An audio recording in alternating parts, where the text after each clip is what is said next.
Hello, today is the 13th Sunday in Ordinary Time.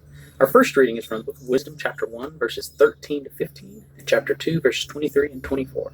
Our psalm is Psalm 30.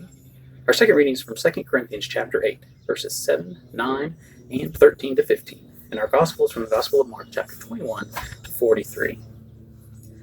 As Pride Month draws to a close, and we prepare to enter yet another straight white male month, I'm reminded of just how much, like Jairus, I am from our gospel today. You see, Jairus was a synagogue official. He knew and followed the law. Jairus believed in God and he believed in Jesus.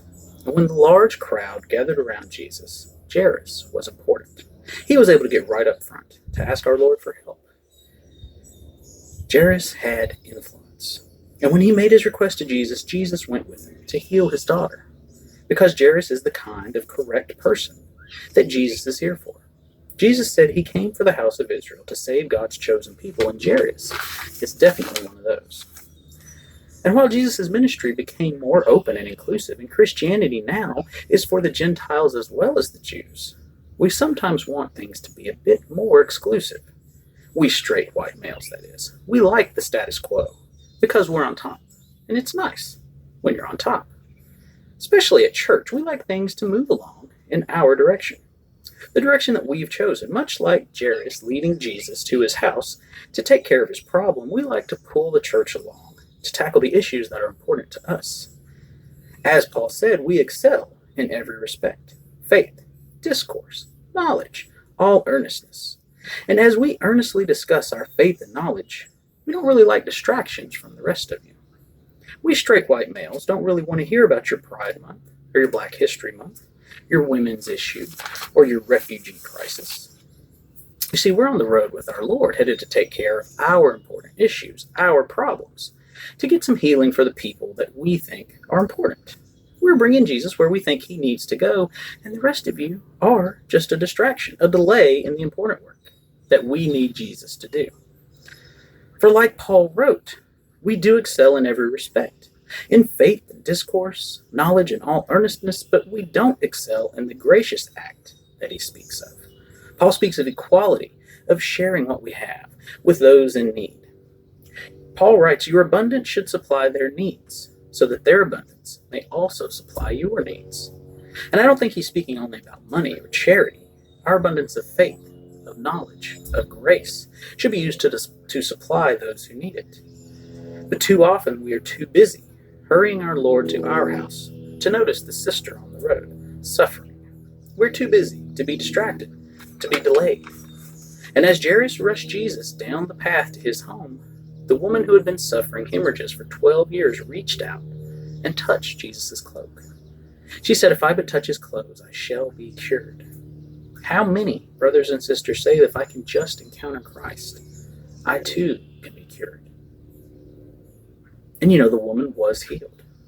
And more than that, it brought things to a stop. Jesus stopped. He turned around to ask who had touched him. And now the disciples, ever mindful of the schedule that they were on, they try to get him to let it go, because they know the importance of the work that Jesus was going to do for Jairus at his house. Don't we often think we know the important work that we need Jesus to do? That if he'll only stop being distracted by other people who need him, we can get our work done. The woman approached Jesus. She fell down before him and she told him what happened. And Jesus said, daughter, your faith has saved you. Go in peace and be cured of your affliction. Your faith has saved you. Not your right living, not your straightness, not your whiteness, not your knowledge and obedience, not your moral uprightness, your faith. This distraction on the road can teach us a lot about what really matters. It can teach us a lot about where Jesus seems to place faith in our lives, about what really matters to him. This distraction, this delay, did affect Jairus and his people. The daughter did die. But Jesus turned to him and said, do not be afraid. Have faith.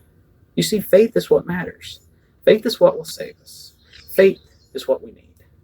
Always faith. Because Jesus did bring the daughter back. He fixed their problem in his own time, and he will fix our straight white male problems too, in his own time. Jesus doesn't consider the woman a delay or a distraction. To him, she's just as beautiful, just as wonderful, just as wonderfully made and as important as Jairus. And her needs are just as important too. You see, that's what we straight white males need to learn from this. That what we consider a distraction or delay in the important work that we think Jesus needs to do, it's really just brothers and sisters in need. They are people on the periphery sometimes that need to encounter Jesus too.